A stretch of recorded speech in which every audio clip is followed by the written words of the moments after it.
xoş gördük və mən Mehriban Zəki, teatr kino aktrisası. Görürəm bu qabda gözəl, çoxlu suallar yazıb atmışsınız. Sizdən gələn sualları cavablandıracağım.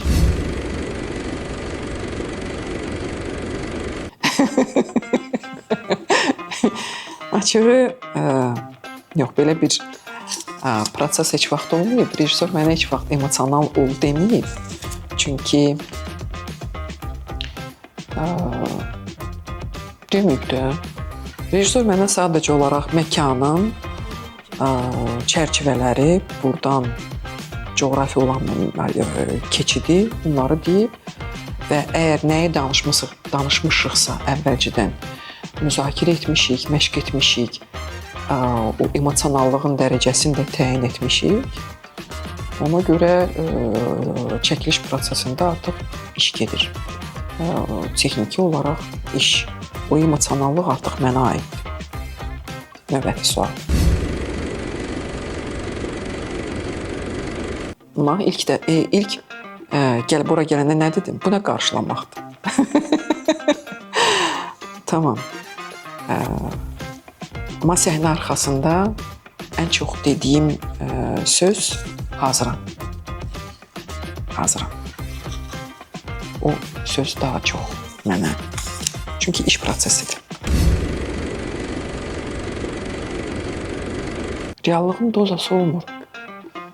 Real olursan vəssalam. Real olursan vəssalam. Gənc aktyora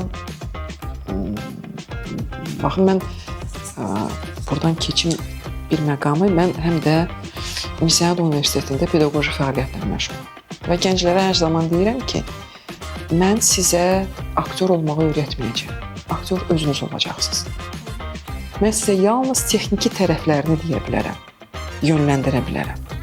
Amma necə aktyor olacaqsınız, o sizin seçiminizdir. Çünki bu içdən gələn istək, bu içdən gələn vergi, bu içdən gələn anlamaqdır. Çünki bəzən olur ki, gənc aktyora yön verirsən, amma onu anlamır. Bu da bir növ hardasa zəkanın da vacibliyidir.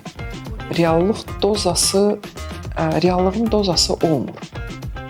Ya real olursan, ya süni olursan. Sadəcə olaraq o məqamda Konstantin Sergeyeviç Stanislavski demişkən, inanıram, inanmıram deyə bilərsən. Və inanmayanda da deməli real deyilsən. Heç vaxt onda demərəm ki, səndən aktyor olacaq, olmayacaq, reallıq budur, yəni nə mənada, reallıq budur, burada qazancın o qədər çox olmayacaq. Bu mənada acılıdır axı. Axı,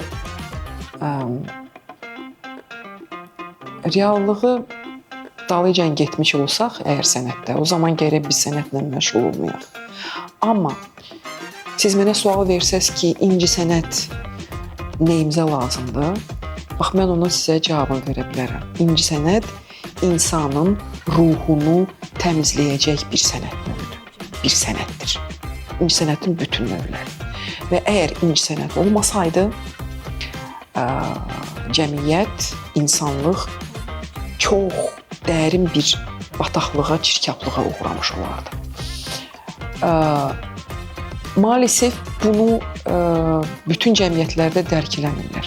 Mən çox arzulayardım ki, bizim cəmiyyətdə incəsənətin real qiymətini hamı tamaşaçısı da, bu sənətlə məşğul olan insanlar da bu sənətin qiymətini, dəyərini anlaya bilsinlər. Anlaya bilsinlər. Hətta tamaşaçı da başa düşsün ki, bu yalnız əyləncə deyil, bu mənim ruhumun, mənəviyyatımın qidasıdır. Bax, bunu anlamaq çox vacibdir. Keçək növbəti sual.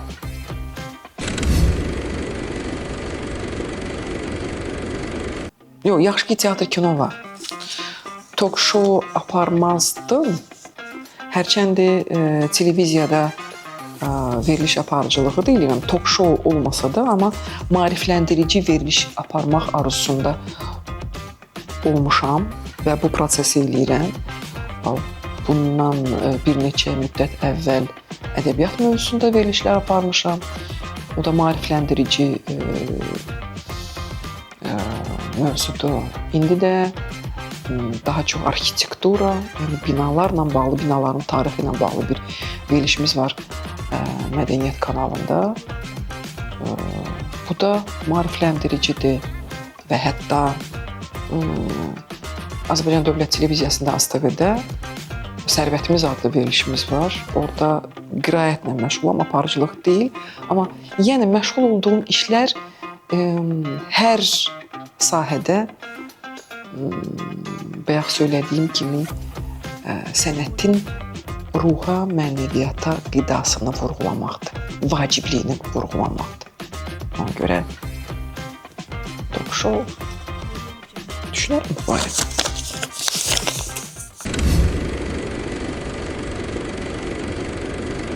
Kaş qaça bilərdim. Hara deyirəm kaş qaça bilərdim? Yox, düzdür, çox həyəcanlıydım. Çox həyəcanlıydım və həyəcandan ilk dəfə səhnəyə çıxanda da, tələbə ikən səhnəyə çıxanda həyəcandan bədənimi, yəni hətta balansımı saxlaya bilmirdim. Və ilk dəfə kamera qabağına keçəndə də filmdə və onun məsuliyyəti daha çox məni həyəcanlandırırdı ki, görəsən öhdəsindən gələ bilərəm. Və ilk çəkildiyim film çox qəribədir ki, Vətən mövzusunda idi. 20 yanvar mövzusunda olan Ümid filmi idi. Və mən orada jurnalist qız oynuyordum. Və onun həyəcanını, onun məsuliyyətini yaşayırdım ki, bacaracağımı, bacarmayacağımı, öhdəsindən gəldimmi? İndi illər keçəndən sonra təxminən 94-95-ci ildə olub bu. 30 il keçib. 30 il bundan əvvəlki işimə baxanda artıq bu mehriban, oradakı mehribana deyim, bunu düz eləmədin, bunu düz eləmədin, burada belə oturmaqdır. Onu çox şeylər düzəldərdim. Amma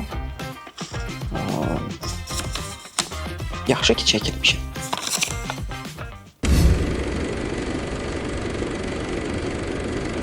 Çox kədərli sualdır. Çox kədərli. Çox kədərli sualdır, çünki aktyor üçün çəkiliş prosesi çox çəkiliş olmayanda aktyor inkişaf eləmir. Aktyor teatr səhnəsində oynamalıdır. Çünki bu cilallanma prosesi baş verir. Oynadıqca özünü kənardan görə bilir. Çəkiliş olmayanda mənim sonuncu dəfə çəkildiyim indi Tağıyev film oldu, keçən il bu il 44 film oldu. Çox azdır. Film layihələri, film prosesi çox olmalıdır ki, yalnız mən yox, yalnız mən aktyor yox, bütün aktyorlar çəkilməlidir. Və tamaşaçı da aktyor spektrını görməlidir ki, fərqli aktyor oyunlarını görməlidir. Çəkilişsiz çox pisdir. İç dünyam həsrətdə qalır. Səssiz qalmır. İç dünyam həsrətdə qalır. Üsyanda qalır. Başqa səhnələrdə. Harada oynayayım? Başqa səhnələrdə. Yox, oynamıram. Həyatda mən oynamağı sevmirəm. Həyatda oynamağı sevmirəm. Gerçi Shakespeare deyib ki, həyat özü bir teatrdır, bir oyundur. Var orada reallıq.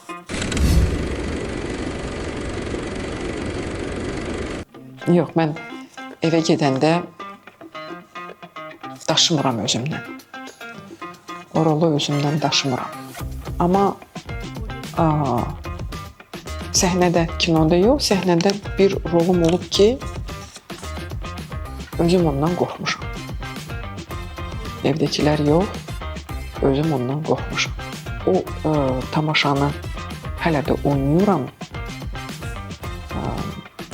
Əsad teatrında, Axtarış tamaşasında anadır və çox qəribə bir obrazla çox qəribə bir münasibətim var. Mən o obraza nifrət eləyirəm, o obrazı personaj, yəni xarakter olaraq sevmirəm, amma ona həsr etdiyim enerji, indiyə qədər həsr etdiyim başqa xarakterlərə həsr etdiyim enerjidən qat-qat çoxdur. Çox müəmmalı bir şeydir.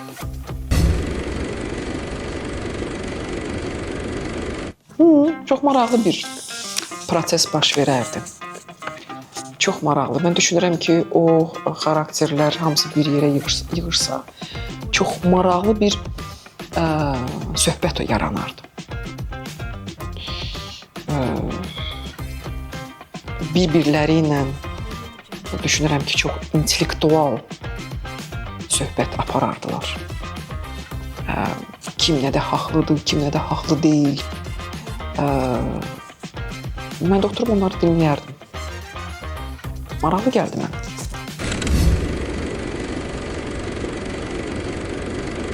Əslində ikisi də olub, səs yazılmadı bir də. Alaq, uyda. Çox fəlakət bir şeydir. Yadıma gəlir. Axın Aşağı filmində uzun planlar çəkilirdi orada. Və uzun plan kameranın işindən çox bağlıdır. Sən burada emosional olaraq kamera səni izləyir, oynayırsan. Və sən elə gəlir ki, sən yüksək pilotajı burada elədin. Kamerada nəsə fokus qaçdı və yaxud nəsə səs və məqam. Onları boğmağın gəlir. Amma təəssüf ki, çəkiliş prosesində kino yalnız, yəni oynadığın yalnız sənə aid deyil. Yəni yalnız sənə bağlı deyil. Orada mütləq şəkildə operatorla bir yerdə yaradırsan o xarakteri. Çünki orada işığın, baxım bucağının, kameranın səni izləmə ritminin, misal üçün Sovet dövründə kamera fərqli işləyirdi. Ümumi plan və çiyinlə olan 8-lik ayırmaqlarla da. Amma indiki dövrdə daha çox uzun planlar işləyir və kamera səni izləyir və canlı kamera səni izləyən, canlı kamera kameranın nəfəsini hiss eləyirsən. Burada kamera səninlə bir yerdə, aktyorla bir yerdə sənin nəfəsini hiss eləməlidir. Ona görə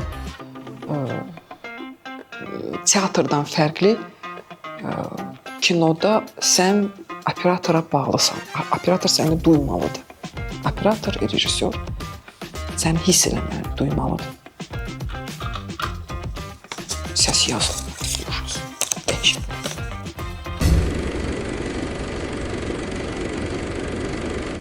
Yaxşı, maraqlı sualdır. Onu kim yazıbsa, afərin ona. Çox maraqlı sualdır. Amma elə bir situasiya, mən çəkinmirəm. Bəzən elə olur ki, aktyorlar özlərini ağıllı göstərməyə çalışırlar. Mən situasiyanı anlamıramsa, deyirəm, başa düşmədim. Başa düşmədim. Rejissorun tapşırığını əgər başa düşmürəmsə, təbii ki, o alınmayacaq. Və bir də olub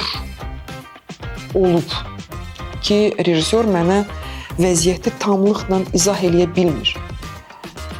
İstədiyini, nəzərində tutduğunu, özünün gördüyünü tam izah eləyə bilmir.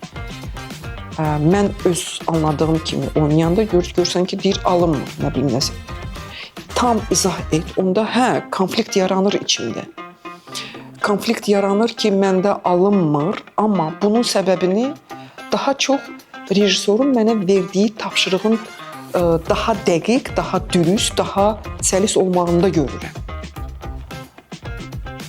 Elə vəziyyət olur. Bəzən ki, tutaq, lap aktyor axı canlı materialdır.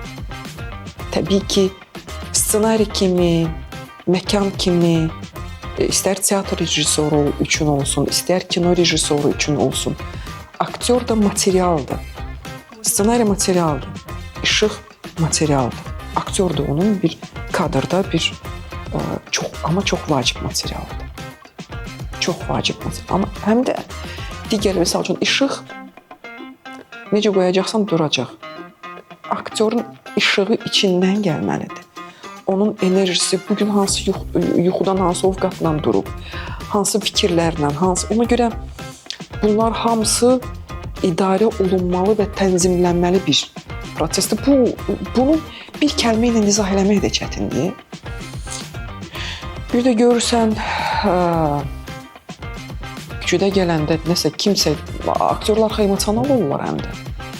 Emosiyasız aktyor deyil. Emosiyasız aktyor, bəli, aktyor deyil. Aktyorun emosiyası olmalıdır. Emosiya onun ən vacib olan məlzəməsidir, alətidir. Yolda gəlir, kimsə nəsə bir söz dedi, ilişdi, taxıldı və mən uzun illər boyunca ustadım Vaqif İbrahimoğlu'nun mənə keçdiyi məktəbdən, mənə öyrətdiklərindən bəri tamaşaya gedəndə və yaxud çəkilişə gedəndə mütləq şəkildə konsentrə olmaq, fikrini toplamaq, o gördüyün işə cəm olmaq prosesi ilə məşğul olmağı illər boyu bunu özümə vərdiş etmişəm ki, orada görəcəyim iş mənim üçün ən vacibidir. Yəni yolda da tutaq ki, kimsə mənə bir söz dedi, çəkilişdən əvvəl və yaxud kənar söhbətlər, zarafatlaşma olmamalıdır. Ola da bilməz. Çünki onlar səni ovqatdan çıxardır və o zaman tələb olunan vəziyyəti, tələb olunan emosionallığı, tələb olunan alındırmaya bilirsən. Ona görə bu sənin içindən, sənin daxilindəki nizam-intizama bağlıdır. Bir dəfə yadıma düşdü, qoy bunu danışım. Kəsib atarsız ev yox. Bir dəfə Maxaçqalada tamaşa oynayıb. Festivaldır. Rus teatrlarının festivaldır. Böyük bir festivaldır və böyük bir zaldır. 2000 nəfərlik zaldır. Tamaşaçı da bilsinə qədərdir, həddindən artıq çoxdur. Və kimisə yerdə oturur, kimisə nə bilim, hamı yerləşir. Səs küy. Rus tamaşaçısı da bizim tamaşaçıdan fərqli olaraq çox sərt və qəddardır. Sənin səsin çıxmadısa, sənə yerdən deyə bilər ki, irad tuta bilər. Tamaşa, təbii ki, tamaşa başlayıb. Tamaşaçılar yerbəyer olurlar, onların xışıltısı, oturmağı, danışmaqları bir-birlərinin arasında o yana keç burada oturun. Bunlar baş verir. Ağzımı açdım, birinci kəlməmi dedim. Bu məqamda tamaşaçılardan biri eşidilmir. Onda təsəvvürləməsiz bir drama queen vəziyyəti gəlmişdi mənə. Elə bil ki, başıma qaynar su tökdülər. Çox emosional yaddaşıma o çox pis bir nümunə kimi yazıldı. Və təbii ki, o məqamda özümü itirmədim. Tez özümü ələ aldım və dedim ki, siz sakit olun, qışqırmadan. Siz sakit olun. O zaman hər şeyi eşidəcəksiniz. Bu ovqatımla həm onları sakitləşdirdim, həm də özümü sakitləşdirdim ki, drama çıxartma. Hər şey yaxşıdır, idarə ilə, tamaşaçı sənindir, vəziyyət sənindir. Və sona qədər, tamaşanın sonuna qədər səsimin ən yüksək tonlarında, çünki 2000 nəfərlik zal, mikrofon yoxdur filan, 2000 nəfərlik zal səni eşitməlidir. Onu idarə elədim. Sonra Fuad müəllim mənə deyirdi ki, Fuad Poladov, Allah ona rəhmət eləsin, dedi ki, mən bilmirdim sən buydu səsimdə. Dedim, var. Bax, o drama queen ovqatı belə bir yaşantım olub. Növbəti sual. Axırıncıdır.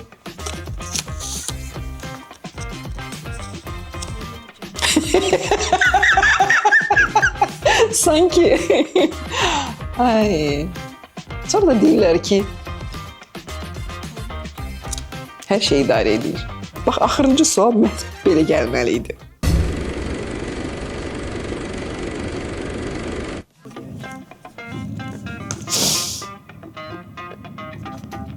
Çəkərdim. Bir çox səhnələri yenidən çəkərdim. Amma nələri yenidən çəkərdim? Həyat hekayələrini deyirsiniz də, çox şeyi yenidən çəkərdim. Amma çəkilən epizodlar da, həyatımda o çəkilmiş epizodlardan da şikayətçi deyiləm. Onlar artıq, bəzən biz kinoda belə bir şey olur da, kinoda və yaxud teatrda, indi biz daha çox kinodan danışırıq. Olur ki, oyunuma baxıram, deyirəm, bunu düz oynamadım. Burada, bax, bu detalı gərək başqa cür eləyərdim. Sonra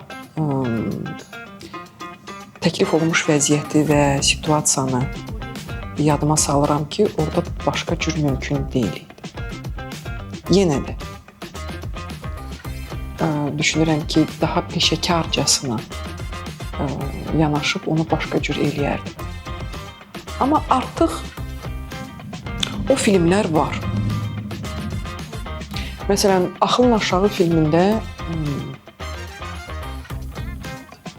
yenidən oynaya biləcəyim, oynamaq istədiyim epizodlar var. Ki, onları dəyişərdim, başqa cür oynayardım. Fikrimin canı, sözümün canı ondan ibarətdir ki, amma o film artıq var. Yanlışlıqları ilə, səhvləri ilə o film artıq var. Bax, həyatdakı epizodlar da artıq var.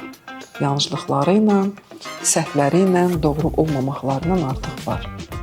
Ona görə onları incitməyək. Qoy, həyatda yaşasınlar. Kino çox qəribə bir məhsuldur. Teatr tamaşasından fərqli. Teatr tamaşası canlıdır və sən bu dəqiqə, bax, bəzən deyirlər, anı yaşa. Bu dəqiqə onu yaşayırsan, bu dəqiqə və Yaponların şeiri yazıb, yandırıb havaya üfürdükləri kimi o sorulub gedir. Kino isə artıq səndən kənardadır və sən ona müdaxilə eləyə bilmirsən. Və o artıq öz həyatını yaşayır, o sənə diktə eləyir ki, bax, bu film səni məşhur edəcəkmi? Bu filmdə sən qınanacaqsanmı? Bir də görsən ki, sən bu filmdən gözləntin tam fərqlidir, daha çoxdur. Deyirsən ki, bu film partlamalıdır, bu film belə olmalıdır, amma olmur. Film istehsalatında film məhsulu artıq sənin iradəndən kənarda yaşamağa başlayır. Təşəkkür edirəm.